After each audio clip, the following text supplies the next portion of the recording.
What's up guys, Tech and Tyler here, and today I'm going to show you another street light. And this was the light that I showed at the beginning of the last video that I made, and this one is the one that's brand new versus the other one. So this one is a brand new one, never been used, and you can tell that it's been never used because the paint on the bolts here are not all scratched up from it being installed by the electric company. So that was very surprising when I picked these up because, like I said in the last video, I got this light and two others free. So the one that I had in the last video came with this one, and I have one more that I'll make a video on showing it off as well. So this light and the other light from the last video are pretty much the exact same lights. The only differences about it is this one is made by American Electric, whereas the other one was made by ITT. And the differences also are the other one was made in 1986. This one was made in the early 2000s. So I wanted to keep this one new, so I'm not going to put it on a pole to demonstrate it like how I did the last light after fixing it. So I'm just going to leave it sitting here on the bench when I show it working because I don't want to scratch up the paint on it any more than it already is scratched up. So this one is pretty much the same look, everything. The only difference is the age and the brand. But I already have in this one a bulb ready to go.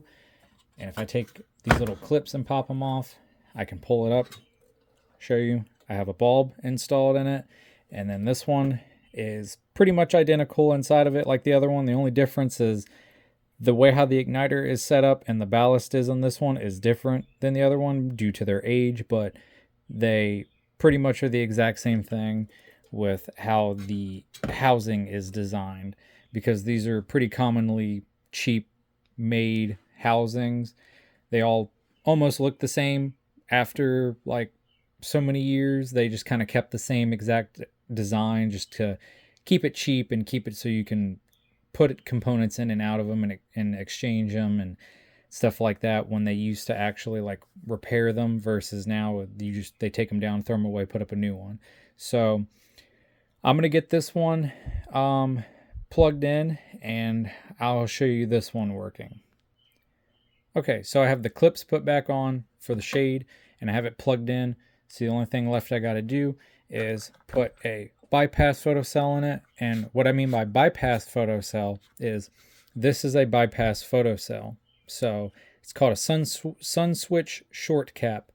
I've never heard of this company, and I've seen these before, and I was very lucky to find one of these because these are pretty cool to bypass the photo eye to test to see if a photo eye is bad versus having a photocell on it and you have to put tape over it to make it come on. So these are really cool. They're very thin, they're very flat.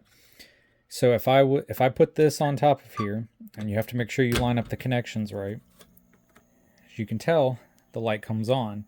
So you can just put this on it and it puts power to the ballast inside of it versus a normal photocell like one of these where the sun cuts it off. And that's what I mean about taping it, is if you have light, some of these are very sensitive. You have to put tape over this clear little window here so that way they stay on. It can be a pain sometimes, but it's not too bad, but it is nice to have one of these bypass caps. So like I said, this light is brand new. As you can tell, it's on. This is the second time I've ever cut this light on, but it works the exact same way as the last one I showed you. It's just newer, so it might warm up a little bit faster than the other one. Just because also the ballasts are different brands, different kinds, but takes about 5 minutes, like I said in the last video, for it to get to full brightness. These lights get brighter quicker versus mercury vapor. And particularly also, I like mercury vapor better than high pressure sodium, but I do like high pressure sodium as well. So I like those two different forms of street lighting, but metal halide, I do not like it. I think it just kind of, it puts off too white of a light, and then they also just have not that great of a color. It kind of just looks too, it makes everything looks washed out, whereas these kind of provide a nice light, especially the mercury vapor lights. It's a nice white, cool white look to everything, whereas this is amber. So these aren't the greatest when it comes to maybe if you want to have just a nice color around. These are just good for just light because they're pretty bright, but the color really does make a difference in these particular situations of outdoor lighting. So, but yeah, these are common amongst the streets because if you're just driving a car, then the color doesn't really matter. But it looks really nice at nighttime to have a mercury vapor light working at night, because just the nice cool color versus this harsh amber color. But that's pretty much it of this video. I just wanted to talk a little bit more and show this one off a bit because I showed it at the beginning of the last video and talked a bit about it, but didn't go too much into depth about it. But yeah, so this is a brand new light. This is the second time I've ever only turned it on. And yeah, so hopefully this thing will last for a really, really long time with it being new. But yeah, like I said, if you want to like and subscribe, I appreciate it.